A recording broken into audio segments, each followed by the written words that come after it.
And now for a Next News special report. As we stand on the precipice of conflict of biblical proportions, a series of events is drawing us deeper into a global maelstrom. From the embattled front lines of Israel to shocking revelations at our own U.S. border, the world isn't just watching, it's bracing.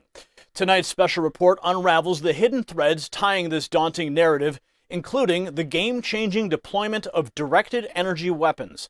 While the tempest rages overseas, its echoes are sounding alarm bells on our homeland shores. Join us to grasp the full magnitude of this emerging crisis and stay for our profound final thought on the imperative for every American family in these turbulent times. You don't want to miss this.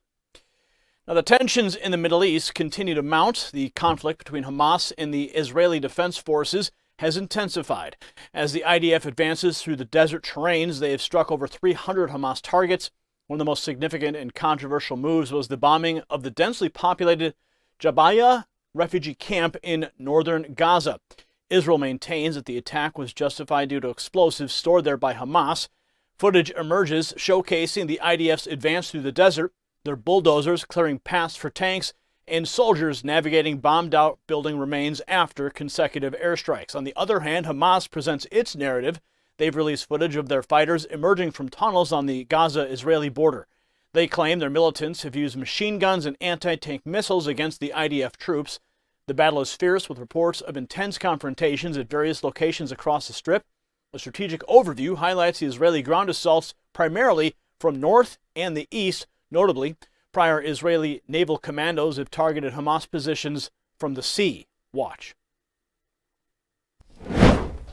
Hamas said dozens were killed, with another 150 badly wounded, making it one of the deadliest single attacks since fighting began. Israel Defense Forces released more video today, said to show its troops advancing through a desert scrubland, bulldozers paving a way through the sand and debris for tanks, and soldiers on patrol working their way through the remains of bombed-out buildings after weeks of airstrikes. Hamas has its own video. Fighters emerging from tunnels on the Gaza-Israeli border, saying its fighters have been using machine guns and anti-tank missiles against advancing troops. Both sides report fierce fighting at multiple locations along the Strip. This map gives a clearer picture, with Israeli ground assaults from the north and the east, while previous Israeli naval commandos have targeted Hamas positions from the sea. The Israeli military says it struck 300 targets in the past day, aiming for the vast Hamas tunnel systems and the command centers located within them. Al Jazeera English has recently reported on Israel's military operations, providing crucial details on the targets, and according to an Israeli statement, their operation aimed specifically at Hamas militants. They assert that they successfully eliminated 50 Hamas fighters, including some high-ranking commanders. Furthermore, Israel claims to have struck pivotal terrorist targets both on the surface and underground. The IDF highlights the strategic importance of these tunnels, which they allege were used by Hamas to transport fighters to the beachfront. Once there, these fighters allegedly launch attacks against Israeli forces. The Israeli military is clear. They see the Jabalia incident as a tactical move, primarily against Hamas combatants. Now let's witness this report for some more detailed insight. They've issued a statement in the last hour or so suggesting that they were targeting Hamas fighters. They say that in the operation they killed 50 Hamas fighters, some of them senior commanders, and they also damaged what they describe as significant terrorist targets above and below ground. They say the tunnels there were being used to transport fighters to the beach area, and they were using that to launch attacks on Israeli forces. So the Israelis are now talking about what happened in Jabalia, but saying it was a military operation targeting Hamas fighters, and they killed 50 of them, including senior commanders. The international outcry against Israel's actions in Jabalia refugee camp in Gaza rings loud. However, there's another side to consider. Israel asserts that their target was not the camp, but the tunnel. A tunnel believed to be brimming with Hamas explosives. When bombed, it tragically collapsed due to these very explosives. With allegations of Hamas using civilians as shields, the story becomes grimmer. Dr. Nasser Boubal, head of Alifa Gaza largest hospital, speaks of an impending health crisis due to dwindling medical supplies. Yet beneath the hospital, Israel says Hamas has hoarded necessities and weapons for their effort. In a journalist's 2014 recollection adds depth. Hamas launched rockets from beneath a hotel housing foreign journalists. And now CBN News delves deeper into these claims. Watch. Dr. Nasser Bulbal, head of the NICU at Al-Shifa, Gaza's largest hospital, says they are on the verge of running out of critical supplies to keep some of their most vulnerable patients alive. We do not know what to do, as we are facing a severe shortage of medical supplies, ventilators, and essential life-saving medicines. While Gazans continue to face severe shortages deep beneath Al-Shifa Hospital, Israel says Hamas has stored up ample food, water, fuel, and other critical supplies, including weapons, to carry out its war against the Jewish state. Hamas terrorists operate inside and under Shifa Hospital and other hospitals in Gaza with network of terror tunnels. The IDF releasing this animated video claiming that the terror group operates its command and control headquarters from several underground complexes beneath Al-Shifa. Hamas also has an entrance to those terror tunnels from inside the hospital wards, meaning from different places of the hospital, you can go into an underground tunnel that will provide you shelter. The Islamist militant group which controls the Gaza Strip has been using human shields in conflicts with Israel since 2007. I know what it feels like to be used as a human shield. Back in 2014, during Israel's war with Hamas, I was in Gaza City, and almost every night I could see Hamas fighters assemble, then fire off their rockets from the basement of my hotel. Hamas knew without a shadow of a doubt that the Israelis would not target the hotel because it was filled with foreign journalists. The controversial airstrike on the refugee camp in Gaza has been a focal point of global attention. ABC News chief foreign correspondent sought clarity on the issue sitting down with the IDF spokesman, Jonathan Conricus. The IDF contends the operation aimed to neutralize a major Hamas battalion commander, suggesting substantial Hamas presence in the target tunnel complex. The subsequent explosions, believed to be from the underground infrastructure, resulted in numerous casualties, and he acknowledges the possibility of civilian casualties but underscores the IDF's prior warnings for evacuations. The lingering presence of civilians in close proximity to a Hamas military commander, he suggests, is no mere accident. For a detailed look, let's go to the interview. The attack on the Jabalia refugee camp, what can you tell me happened? As a part of the friction that these ground forces are establishing, we've been able to, as we say in intelligence, close a circle around a very senior and important Hamas battalion commander. We know that a significant number of Hamas operatives were with him in his tunnel complex. They were also killed. We understand that there were secondary explosions and that the subterranean infrastructure also exploded or imploded as a result of some kind of secondary explosion, and that there are quite a lot of casualties in the area. Civilian casualties. At this stage, I can't confirm that. I assess that is the case, but I also know that there were many terrorists with him. This is a combat area which we asked to be evacuated almost 2 weeks ago when we announced that we would be fighting in the northern Gaza Strip. And the fact that there are still civilians there in close proximity to where a very important military commander of Hamas located himself indicates that there is no coincidence here. The situation in the Middle East is rapidly evolving as Yemen's Houthi movement officially enters the fray. They've publicly declared launching a series of attacks against Israel using missiles and drones, intensifying global fears of the conflict growing beyond Israel and Gaza. This claim corroborates with Israel's military reports of intercepting 2 aerial objects near the Red Sea. Furthermore, Reuters footage from a recent Houthi parade in Yemen hints at a mounting offensive. The Houthi military spokesman's statement reveals this to be their 3rd launch since the conflict began.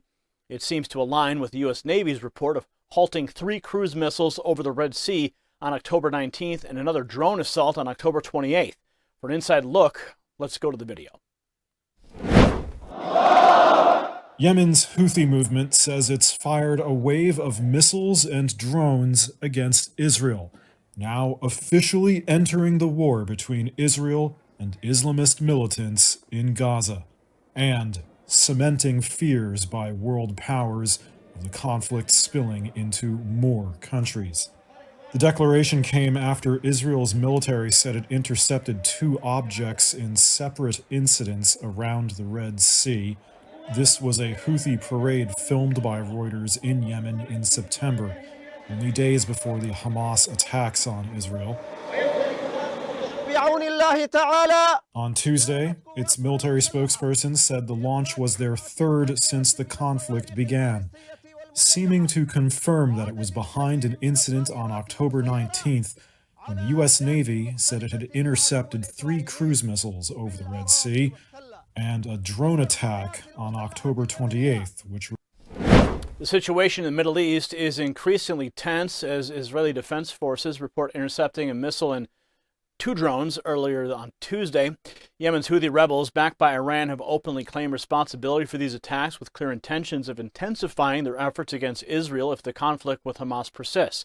The IDF's recent disclosure reveals the interception of a surface-to-air missile in the Red Sea vicinity, marking their first successful defense by the Aero-Aerial defense system since the conflict's inception. In addition, the IDF confirmed the interception of another aerial threat earlier today. U.S. Pentagon also weighed in on the situation. In a recent press briefing, Pentagon spokesperson Brigadier General Pat Ryder verified the Houthi attack, emphasizing Israel's successful defense measures and the IDF's role.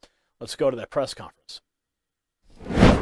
So I'll tell you what I know. Right now, we are aware that the Houthis did fire a medium-range ballistic missile cruise missile to targeting Israel.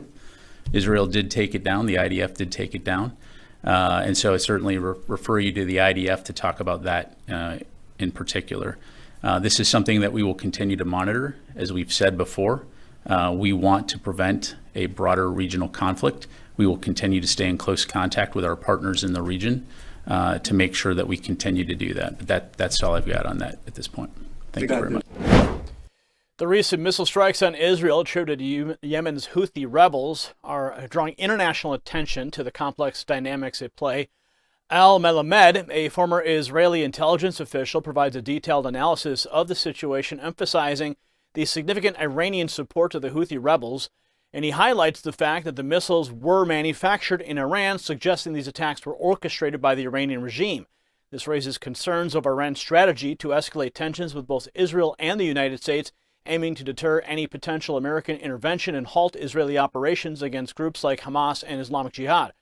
Another crucial element in this narrative is the operational success of Israel's defense capabilities. The Arrow missile system successfully intercepting the threats, marking the 2nd time this defense mechanism has proven effective, with its previous success being against a missile from Syria. This engagement illuminates the underlying geopolitical tensions in the region, especially Iran's apparent intentions to, quote, raise the stakes. Watch. True. Those missiles were launched by the Houthis in Yemen. Houthis are a Shiite congregation tribes located in Yemen. They are massively backed by the Iranians. The missiles launched by the Houthis are actually made in Iran. These are all guided by the Iranian regime. So this is one very significant aspect, because it means that Iran is now raising the level of its intimidation vis-a-vis Israel and vis-a-vis the United States in America as part of the Iranian tactic to try and to thwart American intervention and to try and to stop the Israeli attack against Hamas and Islamic Jihad. So this is one significant aspect. The other significant aspect is the successful operational aspect of the interception. It was intercepted by the Arrow missile system, Israeli Arrow defense system. Actually, it's the 2nd time, basically, that system has been applied successfully. A couple of years ago, it was applied against Challenge, that missile that was launched from Syria. So these are the 2 most significant aspects of that story today, particularly the fact that the Iranians are sending a message. They are raising, sort of speaking, the stakes. Amidst an escalating situation in the Middle East, NPR's Steve Inskeep engages in a revealing conversation with the Iranian foreign minister, probing Iran's potential involvement and stance on the widening conflict. He seeks clarity on Iran's affiliations and intentions in the region. And the Iranian states that he's candid about the region's volatility, drawing attention to the human cost of Israel's military actions. He's unambiguous in his assertion that Israel's political and security structures are faltering, laying blame squarely on the United States for its unwavering support of Israel. Furthermore, he hints at the potential of even more significant actions from resistance groups, emphasizing their depth of readiness. Their discourse paints a portrait of a region teetering on the brink, with each action potentially leading to more profound consequences. Take a look. And I am aware of Iran's connections, of course, to some of the actors in this story. What, if anything, would cause Iran to support a widening of the war? We don't really want this conflict to spread out. We are advising everybody and encouraging them to move towards the stopping of the war crimes as soon as possible. But the situation remains to be complicated. It is difficult for our region to tolerate the fact that 7,000 people, civilians, have been killed as a result of the bombardments and the attacks of the Israeli regime. Because of the continuation of the crimes of the Israeli regime, the whole region has been turned into a powder keg. Are you urging your allies to show restraint? They decide for themselves. Anything can happen, But we do encourage the United States to abandon its absolute, total support of the Israeli regime. According to the information that we have inside the region, both the security and the political systems of Israel have totally collapsed. The Israeli citizens have no trust whatsoever in Netanyahu and his security and political system. Right now, the only thing functional in Israel is their war machine, and that is also being run and controlled and managed by the United States. If I were to be fair, I would say that Netanyahu also has his own role to play. If the attacks and if the war stops, he will fall in less than 2 days. If I may, on October 16th, you said there would be a preemptive attack by members of the resistance front, a term that is used to refer to groups such as Hamas and Hezbollah. There has since been firing on Israel's northern border and missiles fired elsewhere in the region. Is that the preemptive attack to which you referred? 2 weeks ago, I visited the region, and obviously I met with the leaders of the resistance in Lebanon and also the Palestinian groups. What I said was my impression, or what I gathered from what I heard from them and the plans that they have. They have their finger on the trigger. Much more powerful and deeper than you have already witnessed. Therefore, I believe that if the situation continues and if women and children and the civilians are still killed in Gaza and in the West Bank, anything would be possible. The unfolding situation in the Middle East continues to reveal layers of intricacy, especially in the strategic approach of the involved parties. In a notable departure from standard protocol, the Pentagon has confirmed the use of directed energy weapons in the region, marking a significant development in modern warfare. During a press briefing, a reporter queried the Pentagon on whether such advanced defense capabilities have been provided to safeguard U.S. troops in the Middle East. While the Pentagon spokesman remained circumspect about delving into specifics, his affirmation regarding the use of directed energy capabilities adds another dimension to the ever-evolving theater of operations in the Middle East. Watch. Is the U.S. providing any directed energy air and missile defense systems to U.S. troop locations in the Middle East that have come under attack to kind of augment their traditional air defense capabilities? So I don't want to go into the specific capabilities that we're using to protect our forces, other than to say we have a wide variety, which does include directed energy capabilities. Thank you. Yes, ma'am. Thank you, General. I have two questions. On the clarity of U.S. extended deterrence to South. The volatile situation in the Middle East, particularly with the intensification of activities by Hamas, is having repercussions even on American soil. Echoing the sentiment, FBI Director Christopher Wray cautioned that the turmoil instigated by Hamas inside Israel might be a catalyst for violent incidents in the United States. He highlighted that numerous foreign extremist groups have recently issued calls for strikes against Americans and Western interests. This concern is further accentuated by revelations from GOP senators. During a press conference, Senator Barrasso shed light on a disturbing discovery at the southern U.S. border. As per his account, border agents recently detained immigrants who were in possession of IEDs, explosives custom-made for acts of terror. These incidents underscore the imperative for heightened vigilance and security measures. Watch. The United States with Mexico, we have just returned from our southern border. And it is painfully clear that with Joe Biden's open border policy, our country is really at an increased threat for a terrorist attack. A couple days before we got there, alert border agents were able to seize immigrants carrying with them IEDs, explosive devices really tailor-made for terrorism. They were the size of cannonballs. Amid the rising tensions and concerns over the ripple effects of the Israel-Hamas conflict, attention has shifted to how the U.S. might respond should it come under direct threat from Hamas. A significant moment emerged when Admiral John Kirby faced a direct question about the potential U.S. military reaction to a hypothetical attack from Hamas. Kirby, emphasizing the safety of American troops, avoided committing to a specific response, but ensured their security remains a paramount priority. Watch. John, wait a minute, before you leave, if Hamas terrorists attack the U.S., would U.S. put boots on the ground in the Middle East? I won't speculate about that, Brian. We'll obviously do what we have to do to protect our troops and our country. In an unsettling series of events, a palpable domino effect is manifesting across continents, from Israel's confrontations in Gaza to Yemen's Houthi involvement, Iran's unmistakable shadow, and the Pentagon's deployment of directed energy weapons. A chilling narrative unfolds. What may seem like isolated incidents overseas are deeply interconnected, painting a dire picture of a rapidly escalating global conflict. The FBI's recent warnings, coupled with audacious attempts at the U.S. border, signal the looming specter of a war of biblical proportions. We as Americans must be acutely aware the threats, while ongoing abroad, are gravitating closer to our homeland. The line between foreign and domestic threats is blurring at an alarming pace. It's incumbent upon every American to stay informed, vigilant, and prepared. Protecting our families and loved ones is no longer just a matter of heart, but of utmost necessity.